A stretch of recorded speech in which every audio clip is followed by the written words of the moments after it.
Thank you everyone for joining us today and welcome to our session. My name is Brad Feakes and I am president of the Estes Group.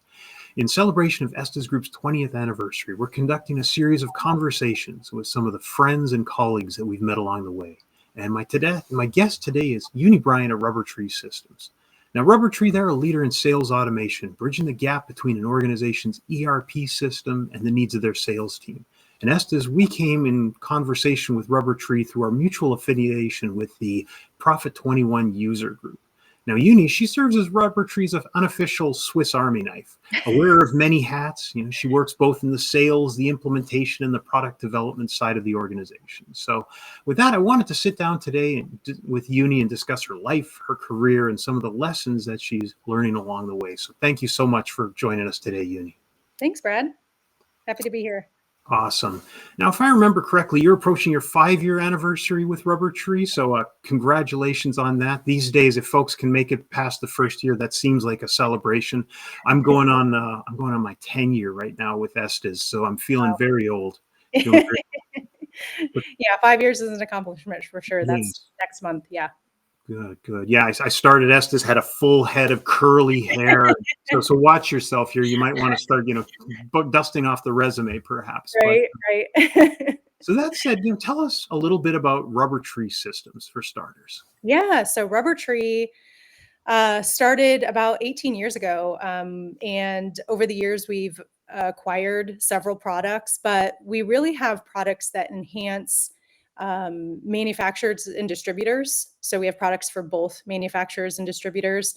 But really, we are into technology that enhances mostly industrial distributors. That's where we got started in a Midwest power transmission distributor and kind of grew from there. So we have a couple of products.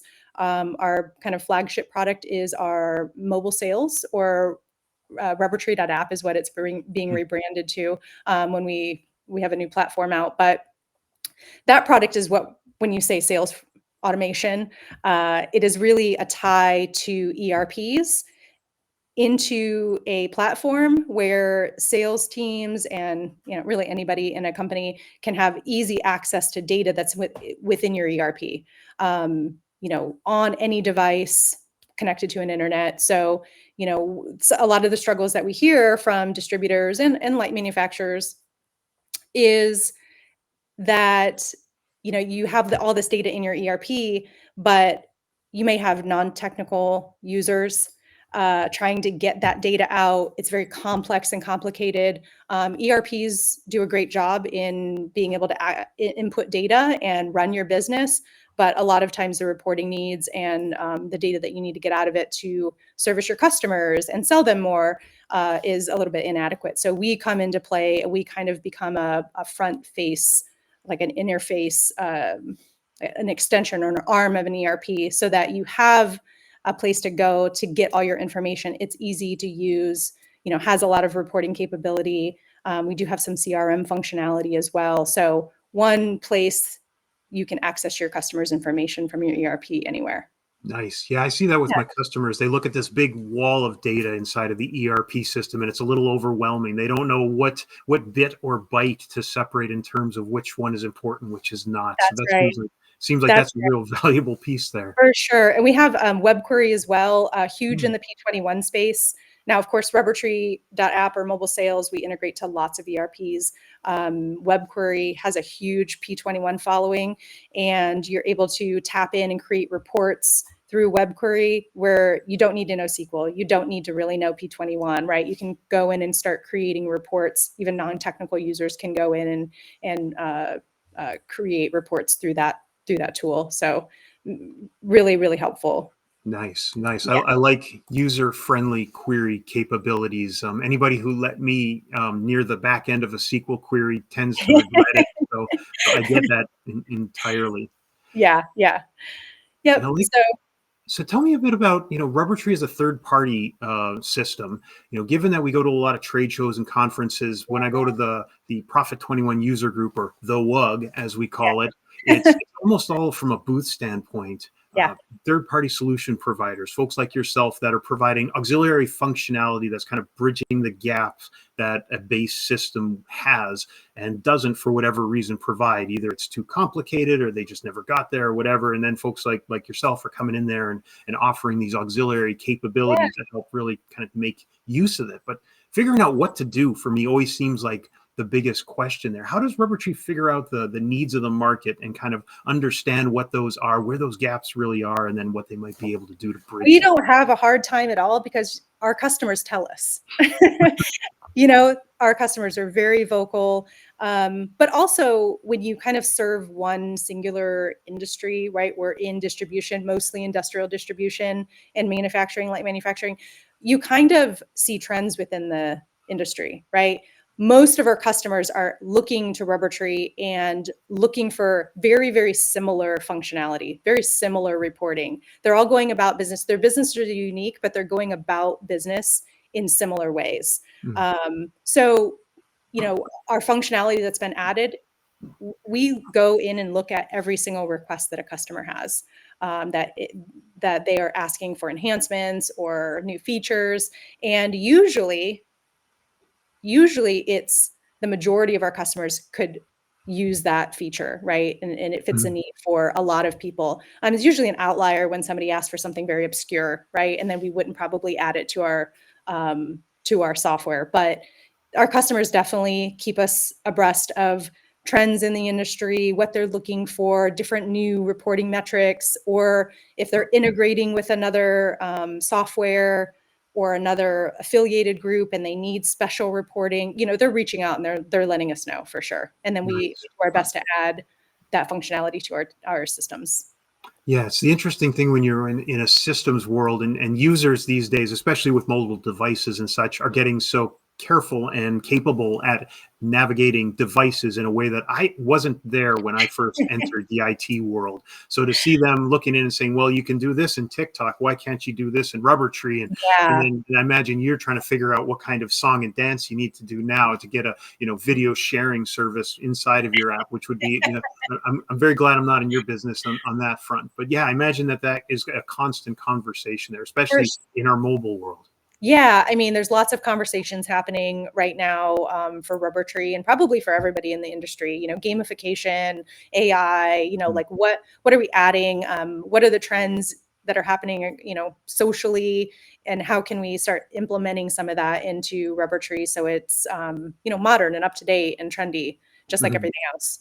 Right. I see that the how to make conversational tools to support things like sales leads, how to collaborate in terms of closing a deal or what have you, how to make that a back and forth that you can have through a social media platform and integrate that inside of a tool seems to be a big deal often. Yeah, there's a lot of conversations happening. Our customers have lots of ideas on how they want things Nice. to work. Well, that's always a good thing. Yeah. Let's talk a little bit then about your background. Now, when we were first talking, I thought a really interesting thing was like a lot of us, you came to the software world from the end user community, both with like distribution, manufacturing experiences. Tell us a little bit those and how they might have conceptualized, the work that would follow. Well, it's interesting that I landed at Rubbertree because it's really been a great marriage of my passion for software, which I didn't really even realize, growing up or, getting into, the workforce and your career, but I gravitate towards software. I always have. I end up being the kind of the systems person or the power user for ERPs at every company that I've ever worked at, data analysts, things like that.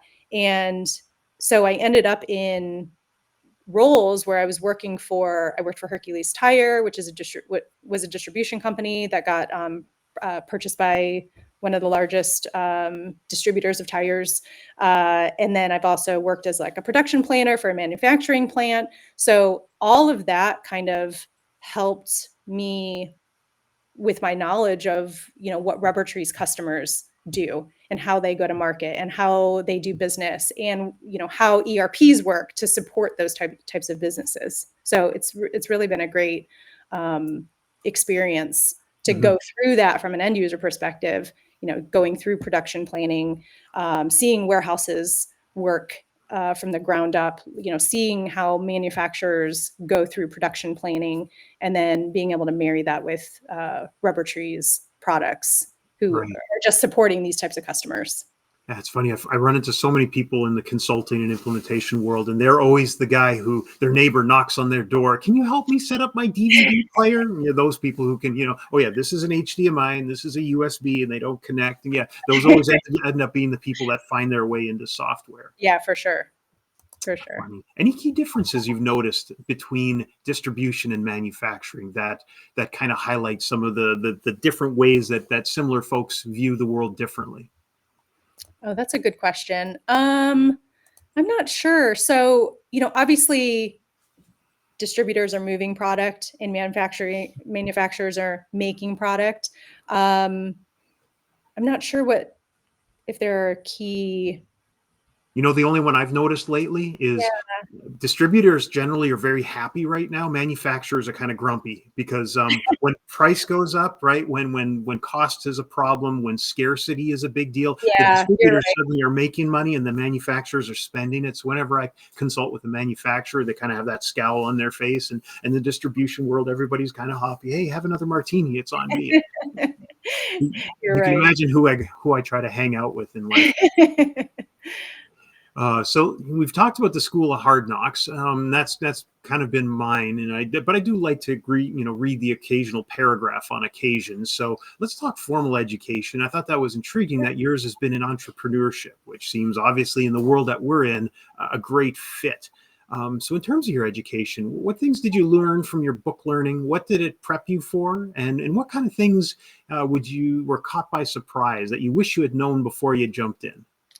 Well, it's interesting because I have a bachelor's in business, but specialized in entrepreneurship, and I have a associates as well in business.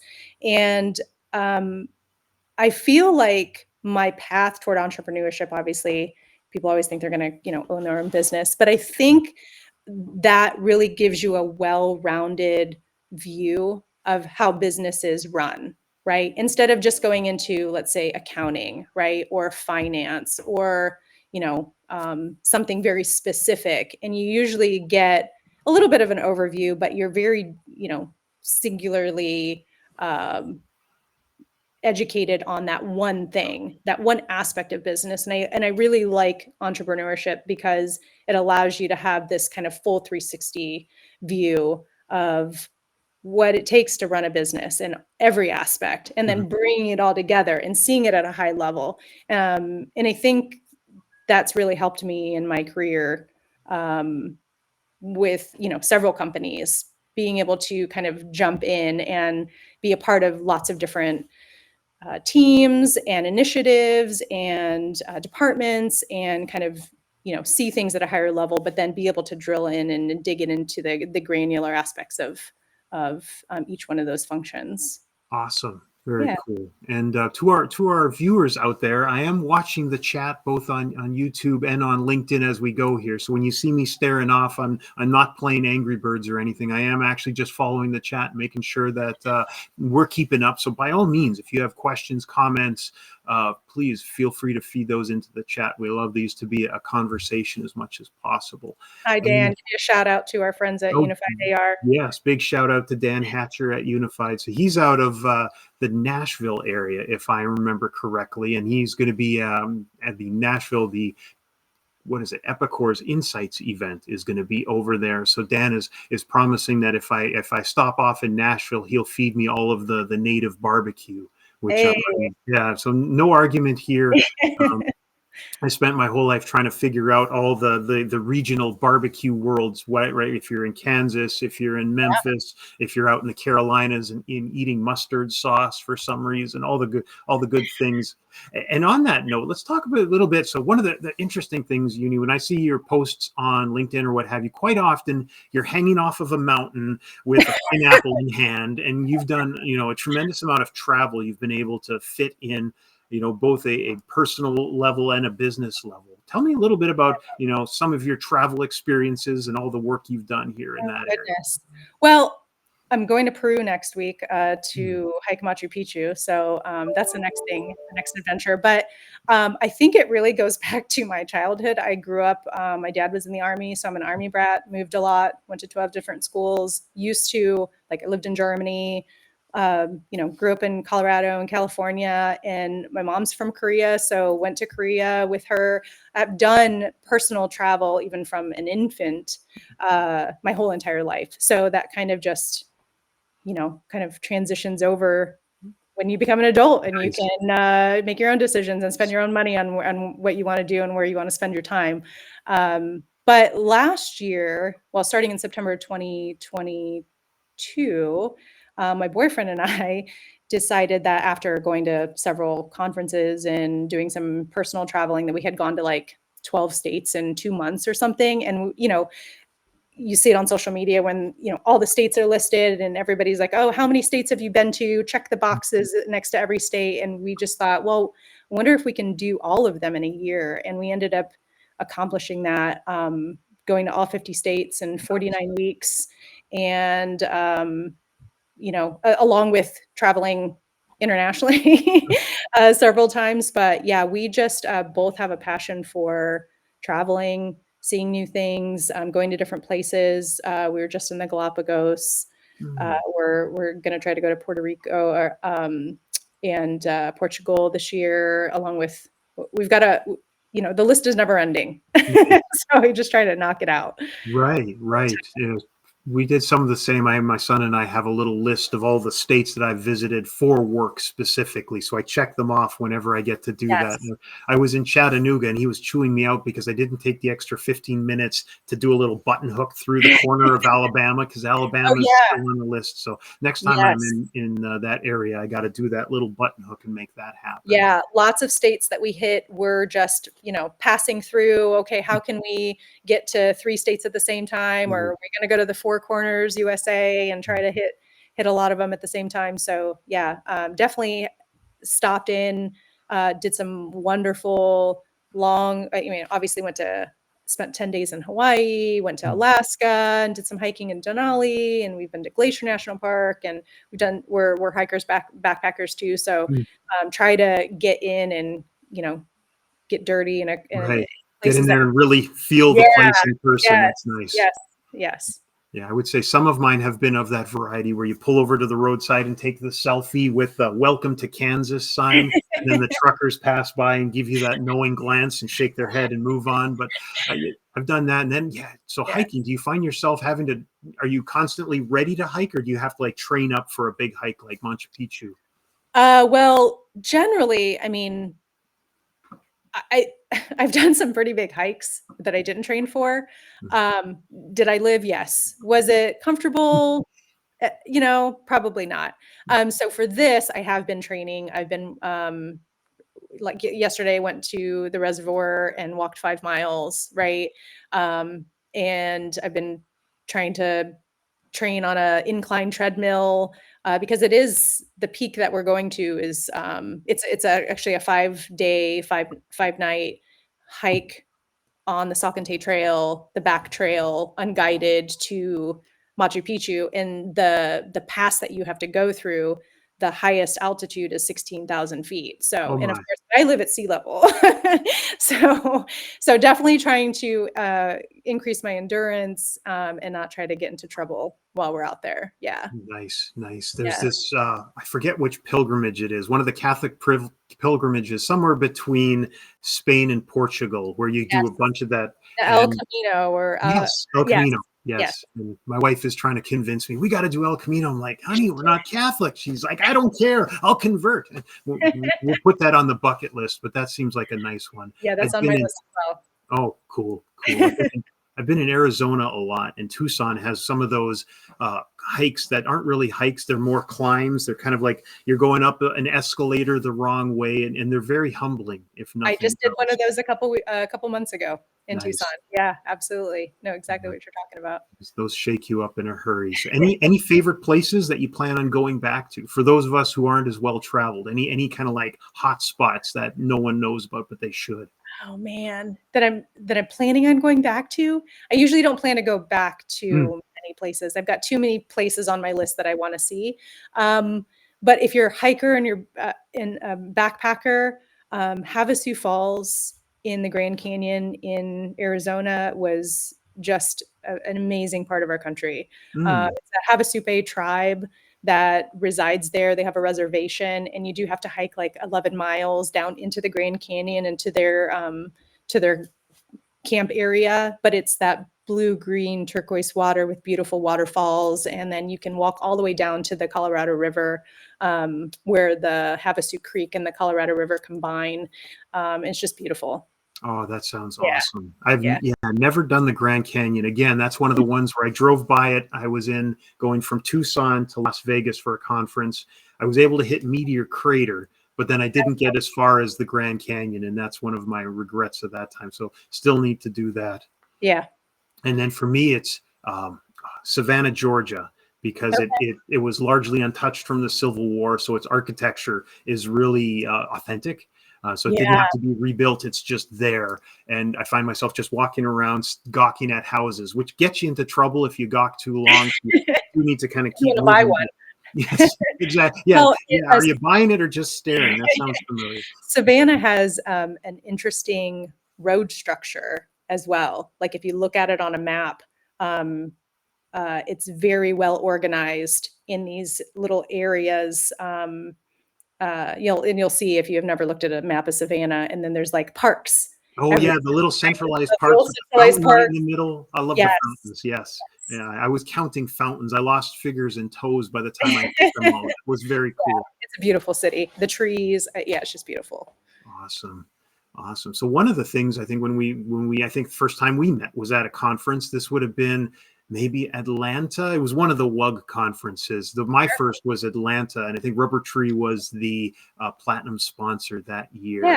And we find ourselves in and out of conferences a fair bit, which I love for a ton of reasons. But what do you find? What is some of the value of conference life? What has life behind the booth taught you?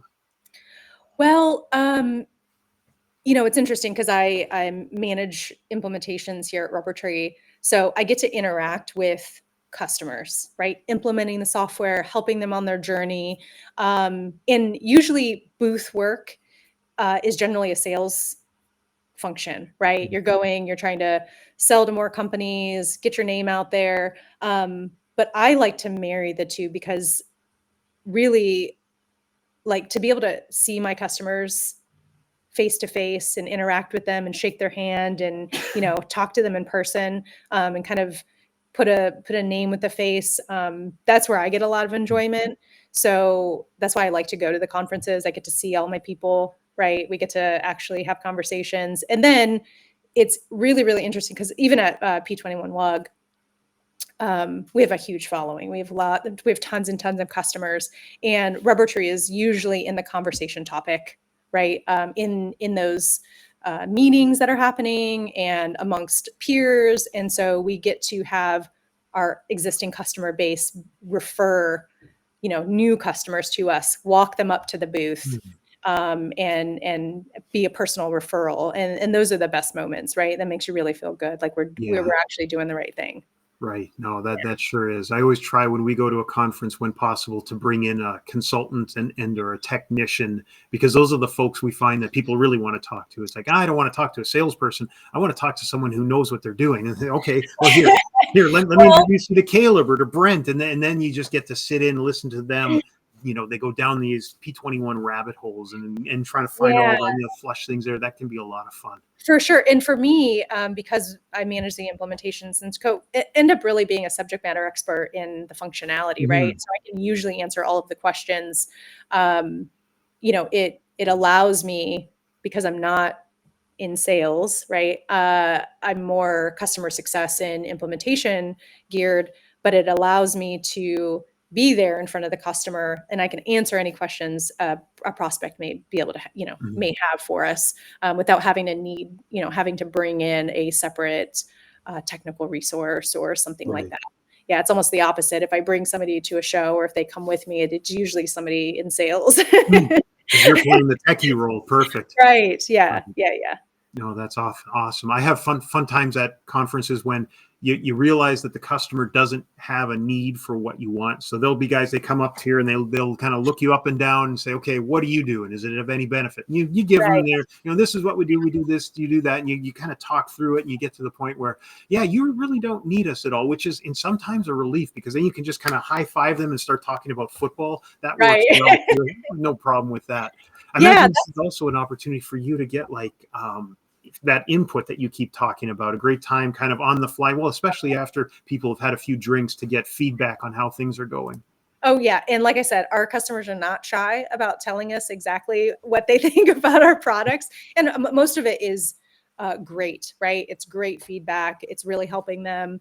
But when we get into the nitty gritty and we actually can get specifics and get granular and get them to tell us like, exactly what they need and where we aren't filling a need for them and how do we fill that gap, that's where the magic happens, because then we can make our software better and we can help more than just them. We can help a boatload of people. Right. Yeah. That's awesome. So yeah, you talked about sales and implementation as being kind of two worlds you lived in. Tell me a little bit of differences between those two worlds and how you approach those differently. Sales and implementation. Yeah. Yeah. So, I mean, implementation is really, I don't know, maybe I think and my customers will tell you this, probably look at implementation more about creating a relationship with the customer, right?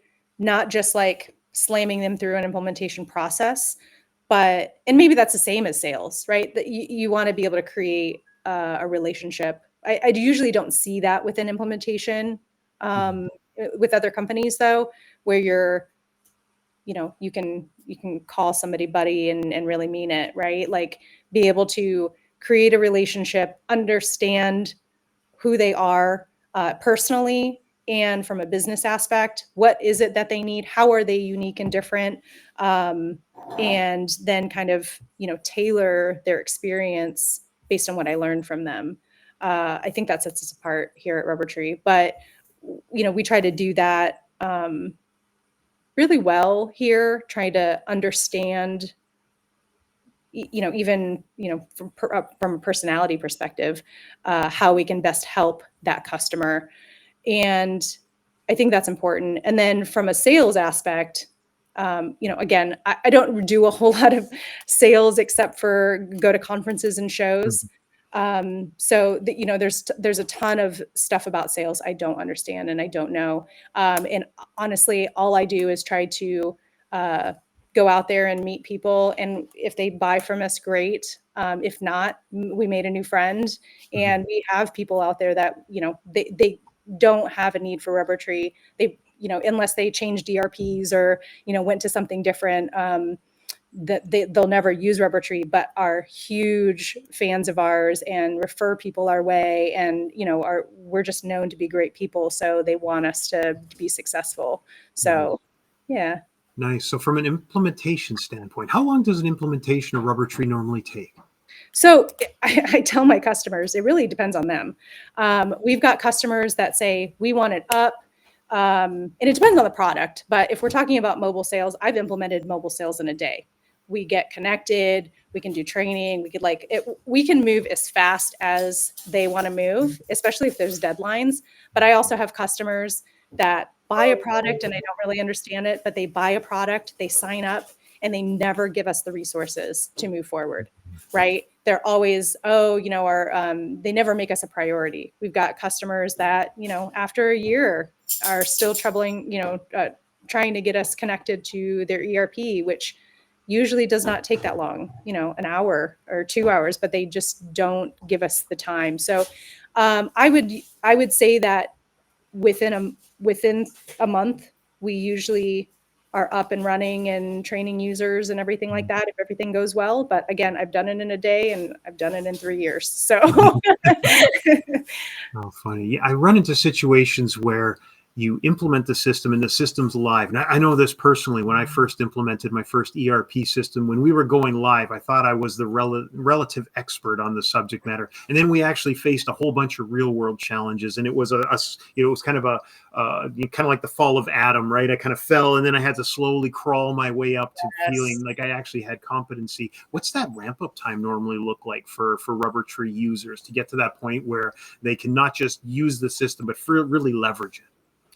I think that question depends on the team that is rolling it out, right? If they set up their team to have realistic expectations, and they're including their team in the implementation of the sales process, and they have the buy-in already, then it's great. But a lot of my customers, they're kind of like, okay, well, they decided they're going to have it. IT is going to run it. We know that IT doesn't use, a lot of the features and products, so they're never going to be in there, but they're responsible for launching this system. It really makes a difference to have the right people in the right seats on your implementation team, and that is going to make the difference in the long run. If people adopt it easily and quickly at the forefront, or you're going to go through these waves of, we're going to launch and we're going to have a little bit of usage, and then they're not going to see the value, and then we're going to go down, and then we're going to have to reevaluate and relaunch, right? Some companies do that really well and have great leaders, and just some don't. Some don't have a lot, and it's not a lot of times their fault. Some just don't have the resources. Small companies, small businesses where people are wearing a lot of hats can't, they just can't. They don't have the time. They don't have the capacity to do it in the way that it's needed to be done right. Yeah, having one key advocate really seems like kind of that missing thing. If you have that one person who's kind of on board technically and a big cheerleader culturally, that makes all this happen so much easier. Yeah, we run into that where sometimes the folks that we sold the solution to and the folks who are going to be implementing and using it are not the same. So we find ourselves with a bit of a knowledge bridge. Do you guys run into that ever? And what do you do to resolve? All the time. That's exactly what happens. What do you do to try to get over that hurdle when that happens? Well, I think it's important to identify that's happening as soon as possible and have that key conversation with those people, right? Like, hey, in order for, and people don't want to waste their time either. They don't want to waste their team's time. But if you can identify it and you can reach out to that person and say, hey, I think that there's going to be an issue with the way that we're doing this. I think, do you have somebody else on your team? Do you have a sales manager? Do you have an executive or whoever? Do you have somebody that's techie that would want to be a part of the project, even though, they may not be a primary user, but maybe wants to have, be heard in the company or have some type of voice? Then I think that really makes a difference in just having those conversations. And again, that's part of like building a relationship with your customer to be able to have those types of conversations with them. Right. Yeah. Always searching out your future consultants because they make the best team members because they already kind of are pre-wired to that. They don't know it yet, but yeah, just trying to get them in there. I like the thing you said there about implementation of a system and how it tends to fall onto IT. And I mean, we hear this all the time that implementations of systems needs to be a business activity as much as an IT. And yet it seems to be quite often the IT folks are the ones who are signing the dotted line and responsible for maintaining. And how do you bridge that gap? How do you manage to get IT pulled in adequately without it becoming kind of like a chemical dependency? Well, I think that's hard because you're really then fighting against you're fighting uphill against a downhill current of business, how companies do business, right? They have structured their business that's the function of IT, that they're going to control all of these systems and they're going to maintain them. And they really have no idea what value they provide, right? So a sales manager went out and said, hey, we need Rubber Tree, but IT, you're going to implement it and you're going to maintain it and you're going to, make it do what we want. But they don't, IT, if you're not living and breathing sales or accounting or whatever functions you're using, you can't really set up a system with best practices or understand the need of those teams to be able to make it work effectively, right? So it's again, needing to be able to pull in the right resources from the teams, and have conversations with them as soon as possible about like, hey, I know you're, and you can identify, we can usually identify it pretty early because they'll say, hey, I'm only in here to set it up and I'm going to maintain the users and give them permissions, but I'm never going to be in here, right? They're not using the system. They have no idea how it can provide value to their team. So pulling in additional people and trying to get them on board right at the beginning is key. Right, right. Yeah. Now, when you're implementing a system, is it mostly a training session or is it a training configure session? I've seen kind of a variety of solutions. Some are like out of the box solutions where it really is what it is, and you teach folks this is how you use it, this is what you do, this is how you do it, this is why you do it. Ideally, we always seem to forget the why, but that's a different topic. But other systems are more, there are a whole bunch of features and capabilities, and depending on how you turn this knob and push this button and check this checkbox, it'll behave differently. What degree Yeah. of your activity there is configuration versus education? Well, so for Rubber Tree mobile sales at rubbertree.app anyway, we do a series of trainings. The first training is admin training. So we'll get admins in there and we literally do go through every single system option, every single role option, every single user option and say, hey, you know, this is what this setting does. Let me explain it to you. And because we integrate so tightly with P21, I'll just use that as an example. We have a lot of settings in Rubber Tree that control, you know, how P21 functions, or we're trying to replicate P21 functionality. So we'll say, hey, this is the setting, and if you do this, it replicates P21 in this way, or it, you know, or it can override the way P21 works. And so we go through literally every setting and say, this is what it does. Do you want it on? Do you want it off? And so we are configuring as we go through that admin training, but giving the admins the knowledge if they need to change it in the future, if they want to turn it off or on in the future, then they have the knowledge to do so. And then we do a series of user trainings as well. So though, you know, getting the users on, being able to train them just on functionality, obviously not really having to configure everything because the admins have really taken, you know, taken upon themselves up until then to get everything configured how they want the system to look, act, and feel. Nice, nice. Yeah, when I run into users, I find that divide of folks who want to look under the hood and folks who just want to drive. That's right. And at times I find I bring the wrong training guide to the session where it's like, okay, I'm trying to talk about, you know, this is how the cylinder meets the transistor, and you can see I know nothing about cars, but and then the person's here, you know, just get me behind the hood and show me where the gas pedal is. Yes. And then other times it'll be the opposite where you're talking process linearly going from quote to cash, and they're like, well, yeah, but can you do it this way and can you do it that way, and you know they'll stop on step one and see how many branches there are potentially. So yeah, interesting how you have to combine the both. Yeah, definitely. There's and there's people, and you know them right away, right? You know the people that are the under the hood people, or they have no idea what's going on. They don't know how the system works. They don't know what it's supposed to do. They don't know how their sales teams want to use it. And then you start asking them questions, and it's just like they have no answers, right? And so they're like, oh, okay, yeah. Well, we're gonna change our approach here. We're gonna do this a little bit differently, and maybe bring in another session people that do know the answers to those, like who would have the answers to these, who wants to have a say in how this is set up.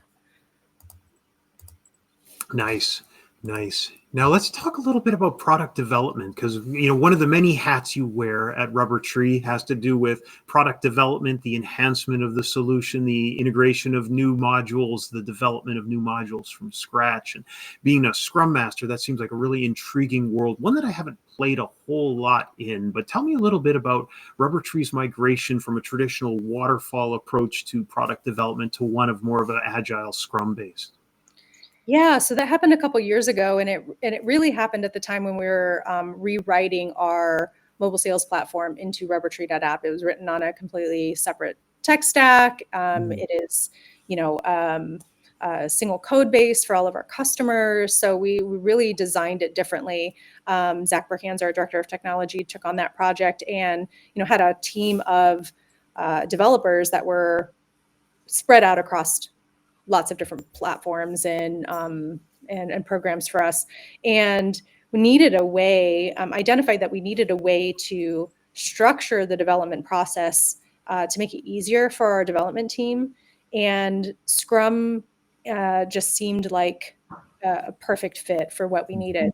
So got my Scrum Master certification, and really going through that certification really solidified that it seemed like the best approach for Rubber Tree's development. Really helped organize the development work, right? Being able to pre-plan what we need and develop a process that was based on our way of working. So, and that's what, that's all about, is not taking, a round peg and putting into a square hole, forcing a project management process on a team. Instead, saying, hey, how do we work internally, and how can we fit this process to the way that we work, and constantly iterating, constantly making adjustments and figuring out what we can do better, how we need to plan better, and getting all the information that's needed to go into, a feature or an enhancement or a bug fix, getting all the information ahead of time so that when development actually goes to work on it, they have everything that they need, and structuring it in a way that they can be really successful and efficient. Nice. Tell me a little bit about the idea. What I always liked about development methodologies is when they can incorporate narratives. Now, I'm a failed English major. Again, I fell into software by accident. I would have been writing books if I had had the talent and the will. But I love the idea of when you talk about migrating the idea of use cases or stories into, the development process. Tell me about that. Yeah. So Scrum. So when we're talking about development sprints, which is like a defined time period where we're going to be doing development work, right? And in that time period, we have, X number of features, bug fixes, et cetera, that are supposed to be in that release. And so we're working toward that. What we did was we require everybody that's putting in a request for a bug fix or an enhancement or a feature to write a really good user story. And a user story kind of takes the information even if it's not coming from the user, but it creates this concept where a developer can take a look at that user story, and I'll explain a little bit more about how that works. But they'll take a look at the user story and they can put themselves in that person's place. Mm-hmm. Hey, it's in the first person. Uni, a Rubber Tree employee, was trying to do this in the system, and this is what I got, and this is what I expected instead, and this is what I want it to do. And this is how it's going to help me. And this is how it's going to provide value to my company. All of the information to figure out, like, okay, what is it that you need it to do, and why is it important to you, all written to a nice little paragraph. And then from there, we create acceptance criteria. So the acceptance criteria is actually what developers will code against. And everything that they do has to meet that acceptance criteria. So if we're creating a new feature, it's going to say, okay, yes, it needs to be a system setting. And then the system setting needs to do this. And then when I turn it on, that setting is going to allow, a user to be able to see this in the site and interact with it in this way. And when they interact with it, it's going to do X, Y, Z, right? So based on the user story, which puts a little bit of color around why it's important, how it should work from the user's perspective, then we can go technical. Nice. The criteria. I just can't imagine myself writing a user story, because I would get horribly delayed by counting calories or balancing a checkbook, or, oh, I got it. I took the dog out for a walk, and then once I came in, cleaned off my shoe appropriately. They would get horribly verbose, I have a feeling. I really liked what you said there about the idea of the value and the why, right? Mm-hmm. Why you're doing it and the value that it adds by doing that. That seems to me to be kind of a missing piece here. I had a customer tell me once, we were talking about the difference between training and education, with education is training with the why included. And he said to me, if you tell me the what without the why, you're disrespecting me. If you're telling me the why and the what, you're showing respect immediately, and the people being trained will immediately respond better to that. So that seems in an interesting piece psychologically, but it also seems, just in terms of getting better work done, letting people know why you're doing this seems so valuable. Yeah. So we've kind of gone down this path in the past where we've allowed customers to say, oh, we've got this need. And we say, well, why do you need it? Well, just because we do. We just need this information, right? We need this data. And they can't provide that why and what kind of value it's going to provide. What we've found is that even if we do all of the work and we get them critical report that they need, chances are, because they didn't give us the why and they didn't really understand the value of that and how much time it was going to take for us to develop it and give it to them, and they don't consider that, they actually don't end up using it. Right?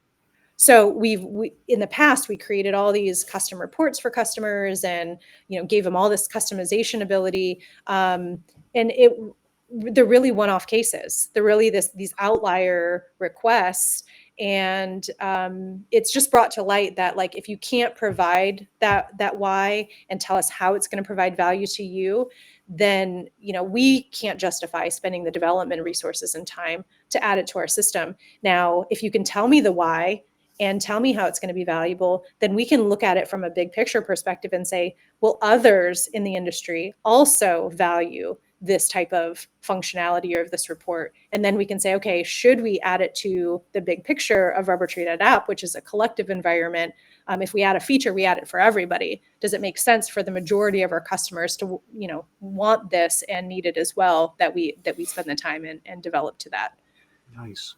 Yeah. Nice. That's awesome. Do you, as a function of that, collect those stories somewhere so that if you ever get to that point where you need to do a technology overhaul, you have those all kind of in your cache to be able to go through those again? Oh yeah, we basically have a collection. We have boards. We use Monday.com. So if you're familiar with that, it's like a project management tool, like Asana or whatever. But we manage all of our sprints and all of our development work in Monday. So every single request, every user story, every acceptance criteria, every note is in one place that we could always refer back to them. Nice. Yeah, absolutely. Oh, Yeah, that's awesome. Yeah. Reusability seems valuable in this world. Now, as we start to wrap up here, I want to recount one thing and follow up with a question. When I went and researched Rubber Tree, went on YouTube, found a video, and the first thing I saw was a picture of you with a chicken. Can you tell me the story about the chicken? Well, I do have chickens. I live in Ohio. I have a big yard, and I live in a little town that's like 1,000 people. So inherently, I've been a beekeeper. I have chickens. I like, that I can get my own eggs. And we were doing a collection of videos from our employees. I can't even remember what that was called. There was a point to that video, but it was a collection of videos that every employee was going to record themselves, I think, giving a little thing about what they love about Rubber Tree most or something. And I just decided to be funny and grab a chicken out of the yard and record the video with that chicken. Her name was Belinda. She's no longer with us, but Belinda had a great time. And I get a lot of comments about that. But yeah, so what happened was we had to figure out which video was going to be the very first video in the series in the collective. And I think, everybody was like, oh, Uni with the chicken obviously has to be first. Understandably so. I mean, technical videos with chickens are always better than without. Yes. So just for everybody out there, if you want to grab a chicken, and it's going to be a hit. And I love the fact, what was it? Melinda, you said? Belinda. Nice. I named her after the Return to Oz movie.